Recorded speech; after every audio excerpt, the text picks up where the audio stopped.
So, welcome everybody, and thank you for your patience. So today, I want to just welcome everybody who's here and everyone who is online. And I especially want to welcome Reverend Harada, who is the Bishop of the Buddhist Churches of America. And as many of you know, he was minister of Orange County Buddhist Church, and he was our supervising minister for many years. And he likes to be called Reverend Marv.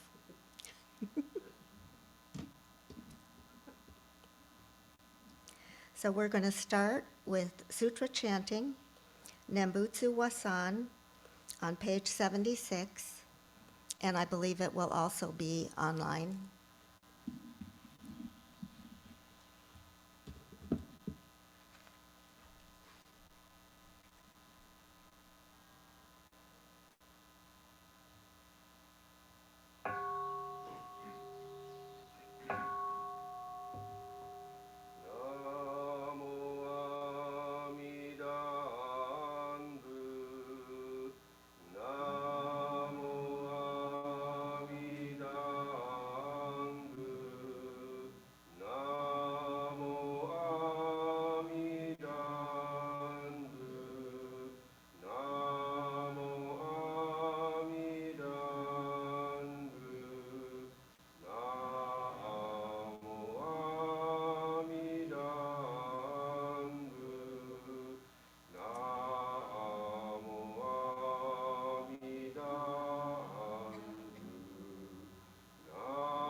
I want to thank Minister's Assistants, Ron Dong and Judy Nakatomi, for assisting with the chanting. Now it's my honor to introduce Reverend Harada for our Dharma message.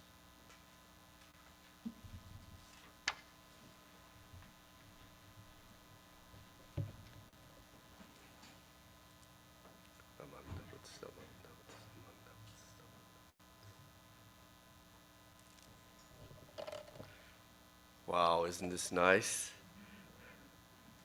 2.5 years, maybe more, to see all of you again. Oh, this is better than going to Las Vegas. And you know how much I love Las Vegas.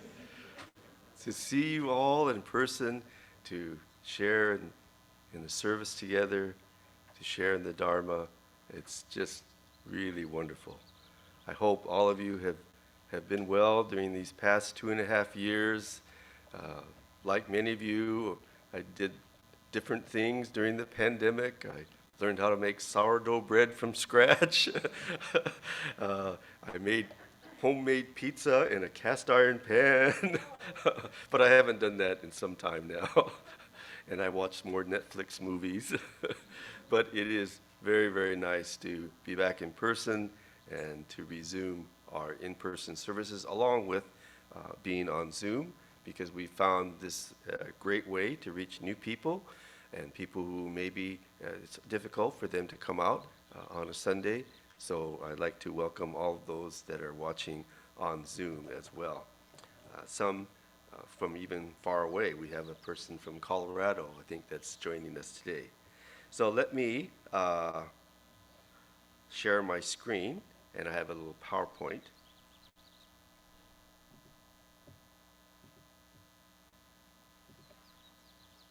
Okay.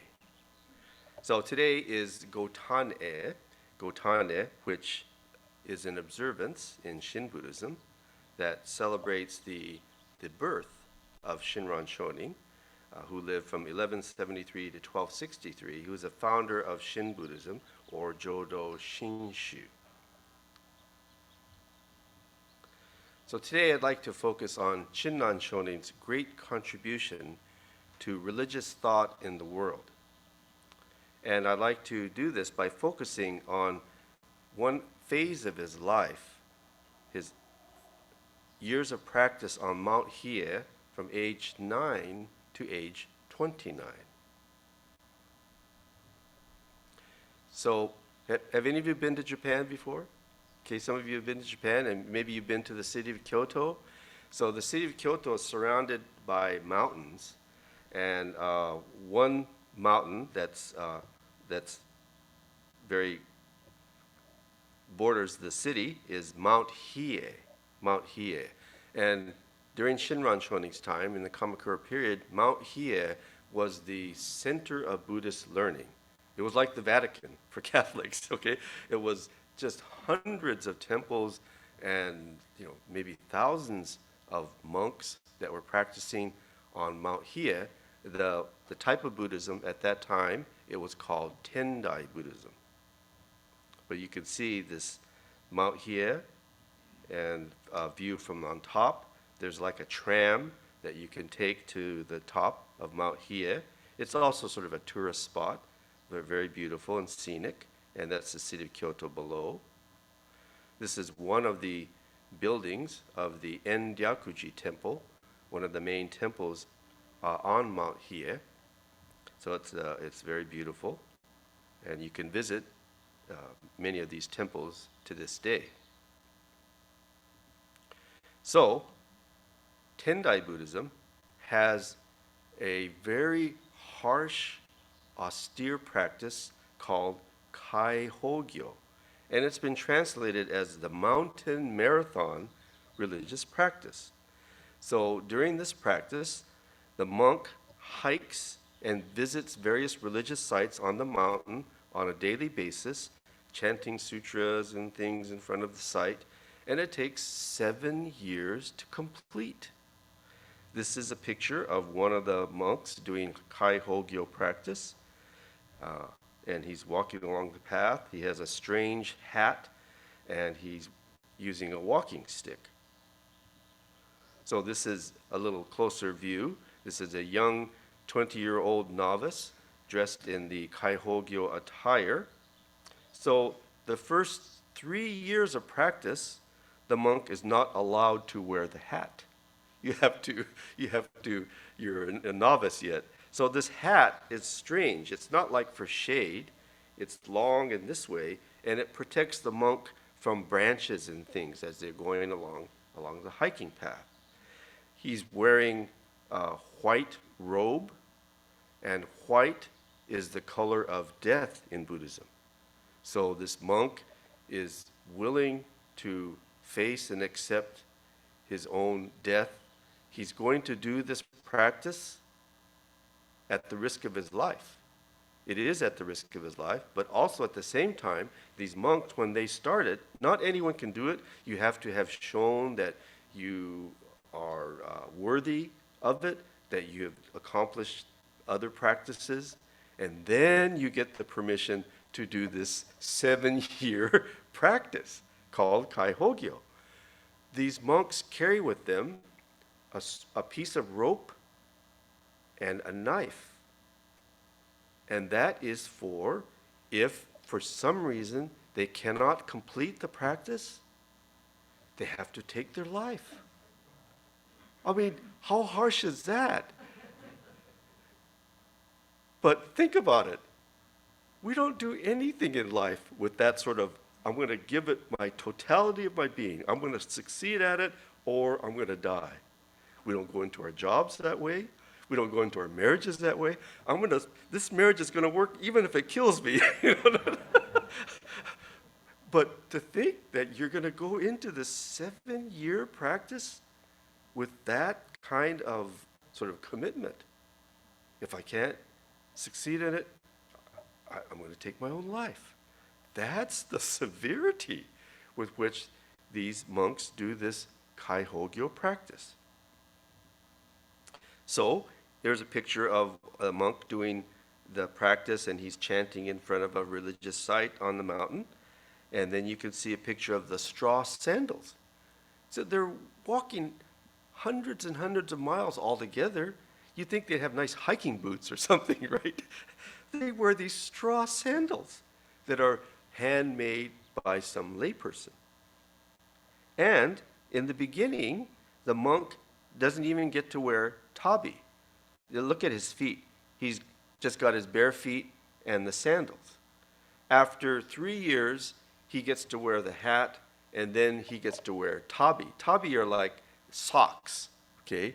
So I would think that it would be much more comfortable to be able to wear some tabi while you're wearing these scratchy straw sandals. So the first 3 years, they have to go without the tabi and the hat. So this is, if you can see it, I'll explain it, but this is the schedule for this 7-year practice. It's 1,000 days altogether.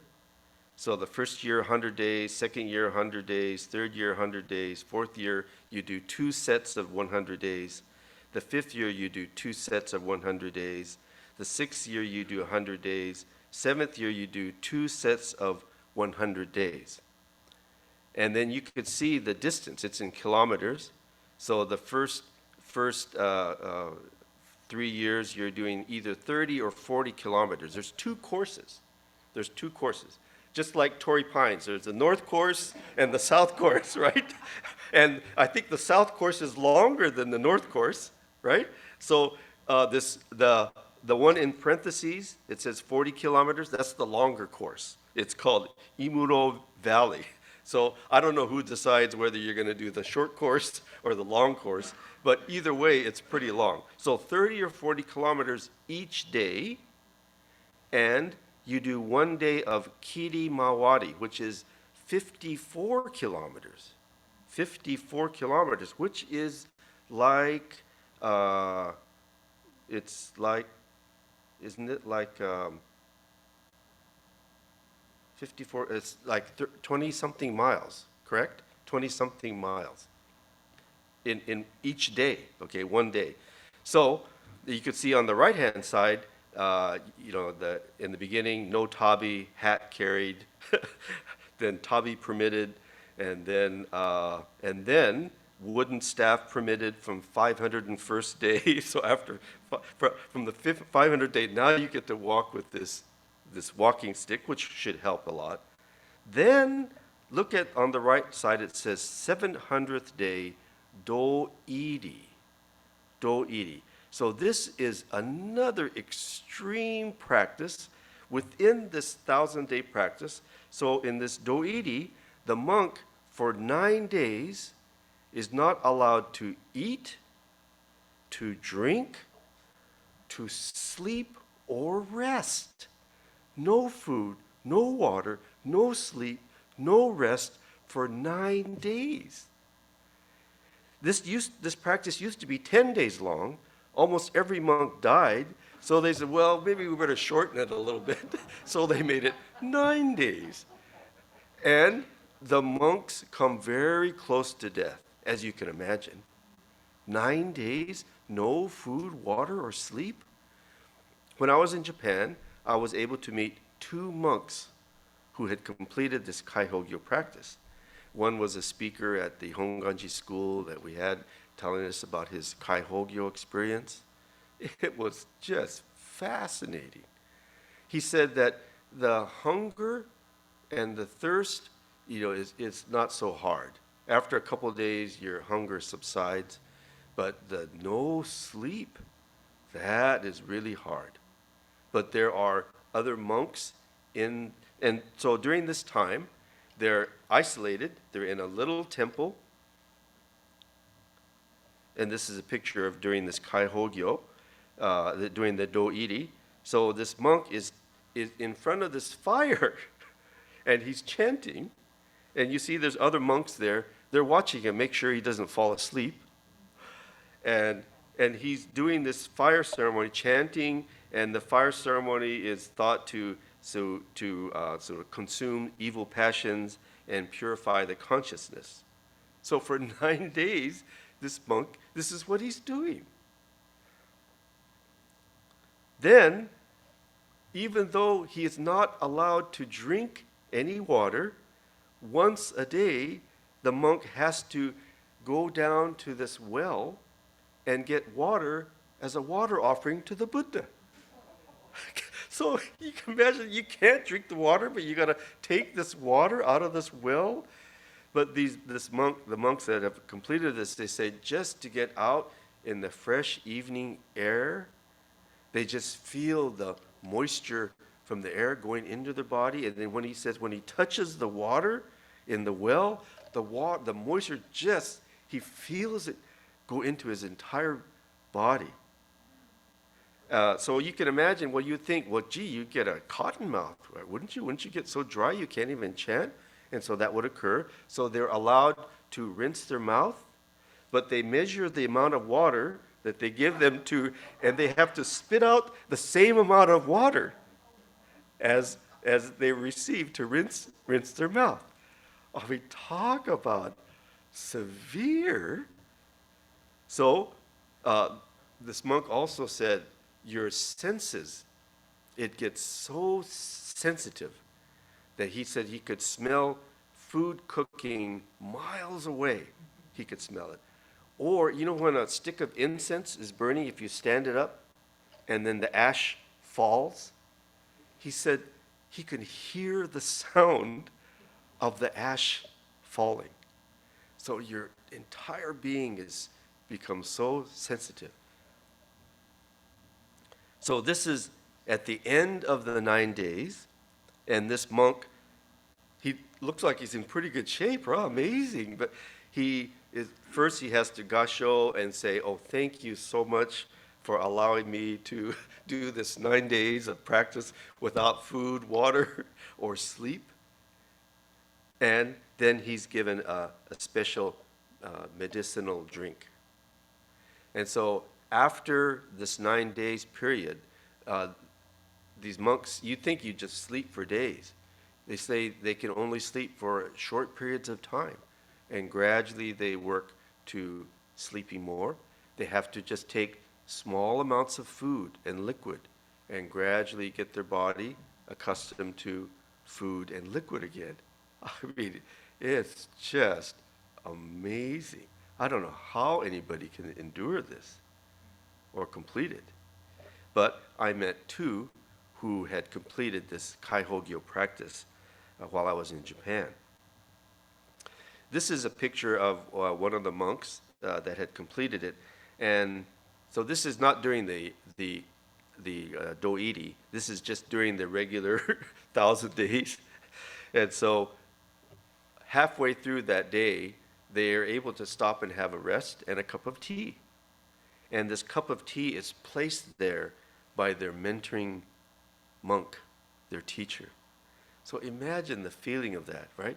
You've been walking all morning through the night, you're tired, you're thirsty, and you stop and you have this cup of tea that's been left there by your teacher, your teacher. It must be just every day such a very powerful emotional thing. So let me go back up to the schedule again. So in the 7th year, they're covering 84 kilometers each day, which is about 52 miles. It's like doing 2 marathons every day. So it's not like you do it once. Every day for 100 days, 52 miles. They start at midnight. They start at midnight through the night in the dark, going through these trails and sites, going all the way down to the city of Kyoto. You saw the pictures, right? The city of Kyoto's way down there, down into the city of Kyoto, back up the mountain in one day, the 84 kilometers. And they get back about 9 o'clock at night, sleep for just a few hours, and then at midnight, they got to get up and start it all over again. So in this last year, 100 days, the first 100 days of 84 kilometers, 52 miles each day, and then the last 100 days, only 25 miles or so. So altogether, you could see, the distance. It's just astounding, just astounding. So, Shinran Shonin is thought to have done this Kaihogyo practice during his 20 years that he spent on Mount Hiei. But for Shinran Shonin, such practices did not lead to awakening or enlightenment. So in general Buddhism, like in Tendai, these practices are designed to sort of crush, to break the ego self. The ego self is what causes all of our delusion in Buddhism. And so you do these austere practices. The idea is to crush the ego self so that enlightenment can emerge. But Shinran Shonin's experience was that such practices were actually more ego-enhancing than ego-defeating. And I think that's how those practices got to the point that they were. It's like, I did 100 days of Kaihogyo. Then the next, I'm going to do 200 days of Kaihogyo. Well, you did 30 kilometers, I'm going to do 50 kilometers. It's like mountain climbing. You want to scale a higher and higher mountain. And maybe that's how these austere practices sort of evolved. They originated in China. And maybe this is how they evolve over time. Sort of almost like a macho Buddhist practice, right? It's supposed to be ego-defeating, but in some cases, in Shinran Shonin's case, it was ego-enhancing. Ego-enhancing. You complete it and, wow, I did it, I did it. So, Shinran Shonin, he hit the wall. He hit a wall, a spiritual wall, in terms of practice to attain enlightenment. It wasn't getting anywhere. He did Kaihogyo, but no awakening, no enlightenment. Then he heard of a very popular teacher during that time in Kyoto, Honen, who had already left Mount Hiei, left that monastic tradition, and he was teaching just a very simple practice of the Nembutsu, reciting the Nembutsu. Namandavats, namandavats. So Shinran Shonin, he's hearing about this very popular teacher. Gosh, could it be that simple? Could it be that easy in comparison to what I've been doing? I'm out here. But he's at his wit's end. He's getting nowhere. I'm out here. So he decides to seek out this teacher, Honen. In meeting Honen, he found his real teacher of the Dharma, his Zenjishiki, as we call it in Shin Buddhism. So Honen Shonin taught that just live your life in a manner that allows you to live a life of the Nembutsu. If being a monk is easier for you, be a monk. But if you want to get married and raise a family, that's okay too. Go ahead and do that. So Shinran Shonin has been a celibate monk for 29 years. He's now 29 years, he's been a celibate monk, and he meets this teacher that he respects, and he says, it's okay to go get married. He must have been doing cartwheels in Honen's temple. Wow, I could get married? Oh my gosh. Because on Mount Hiei, he's a monk, he's following all the rules, all the precepts, but inside, see, he hasn't gotten rid of his desires. He's an austere monk on the outside. Beautiful woman walks by. Oh, he melts. So Honen is saying, it's okay. Go ahead and get married, raise a family, if that enables you to live a life of the Nembutsu. So then Shinran Shonin, in following Honen, began to sense truth, sense the Dharma as something that's embracing him, something he's a part of, something he's receiving, rather than prior to that he's been trying to attain it. He's been trying to grasp after it. So the light of the Dharma, the truth of the Nembutsu, began to enter his heart and mind, penetrating the darkness of ignorance and delusion. So it was the power of the Dharma, not his ego or his self-power, that was able to sort of crush this ego self.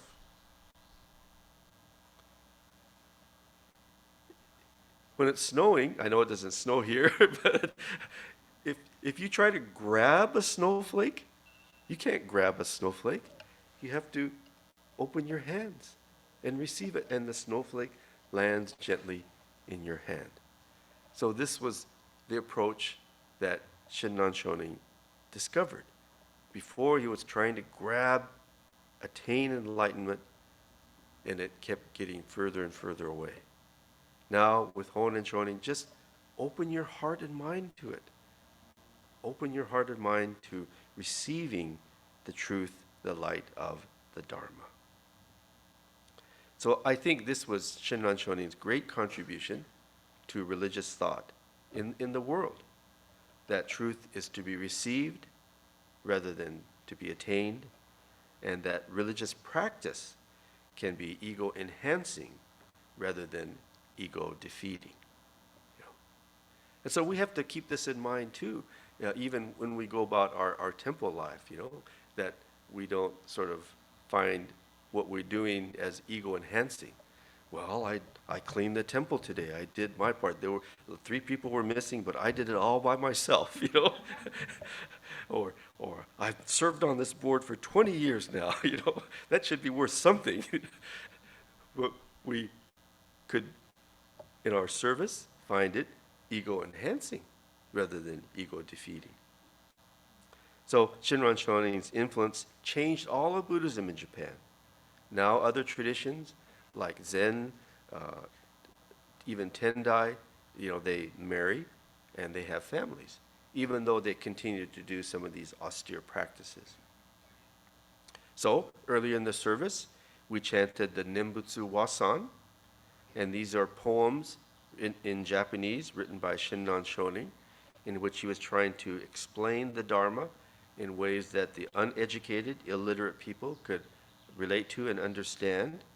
And so this is the second wasan that we chanted today. The wasans the English translation in your service book. It's on page 82 if you'd like to read those.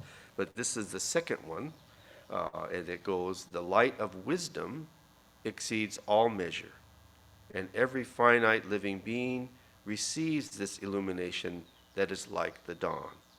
So take refuge in Amida, the true and real light."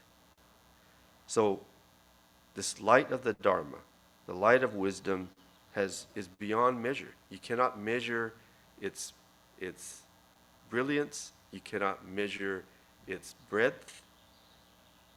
And it reaches every being. Every being.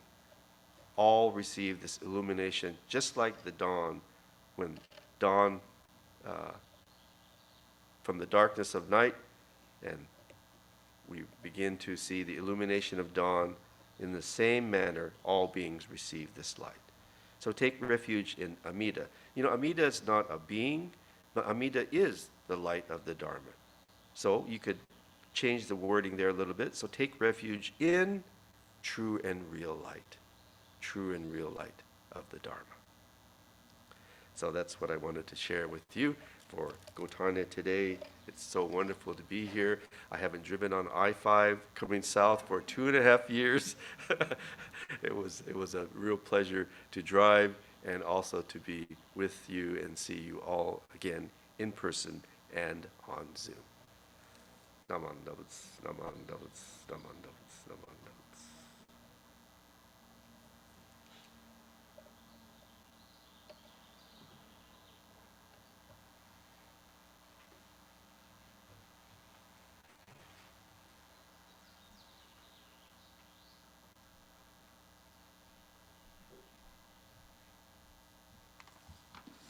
Thank you so much, Reverend Harada. That was so interesting.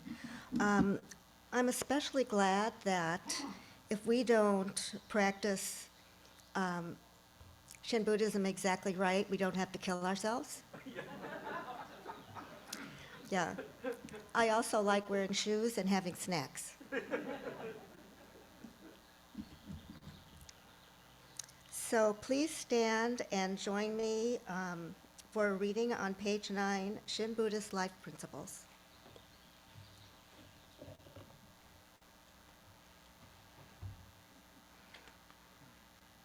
Shin Buddhist Life Principles. In trusting in the vow of the Buddha, calling out the Buddha's name, I will pass through the journey of life with strength and joy. Revering the light of the Buddha, reflecting upon my imperfect self, I will strive to live a life of gratitude. Following the teachings of the Buddha, discerning the right path, I will share the true Dharma with all. Rejoicing in the compassion of the Buddha, respecting and aiding all sentient beings, I will work toward the welfare of society and the world. Namo Amida Butsu, Namo Amida Butsu, Namo Amida Butsu. You may be seated.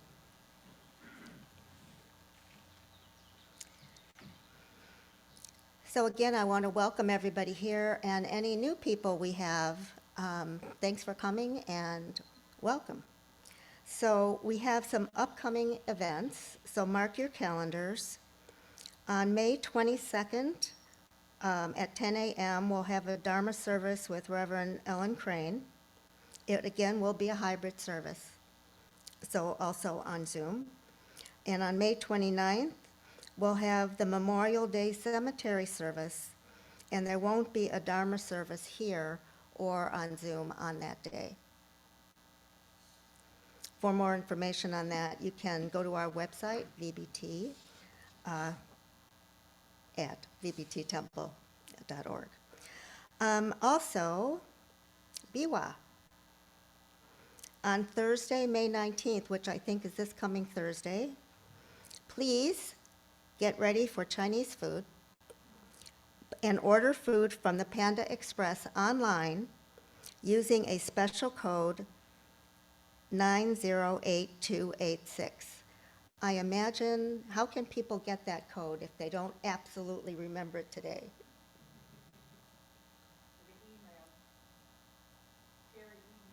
Oh, email. Thank you. Share the info with your family and friends. Oh, yes, it does say that a flyer will be emailed, and you'll have that number. And it is a fundraiser for BWAS, so don't forget to do that. Be hungry all day, order a lot. And our regularly scheduled events, online, every Wednesday, we have mindfulness in Shin Buddhism at 7 p.m. on Zoom. Join us for meditation, chanting, listening, and reflection. Every Sunday at 12:30 via Zoom, we have our Dharma recovery meeting. And we also have Dharma School Connection on May 22nd at 11:15 via Zoom. Again, if you need any more info, go to our website or email the temple at vbttemple.org. And this will conclude our service for today. Please join me with Ingasho. Namo Amida Butsu, Namo Amida Butsu, Namo Amida Butsu. Instead of adult service today, we are actually going to meet on the veranda at tables. We're going to sit, and for the first time in 2.5 years, we're going to be able to talk to each other. This is going to be great. So join us outside. And again, thank you very much for coming. Thank you.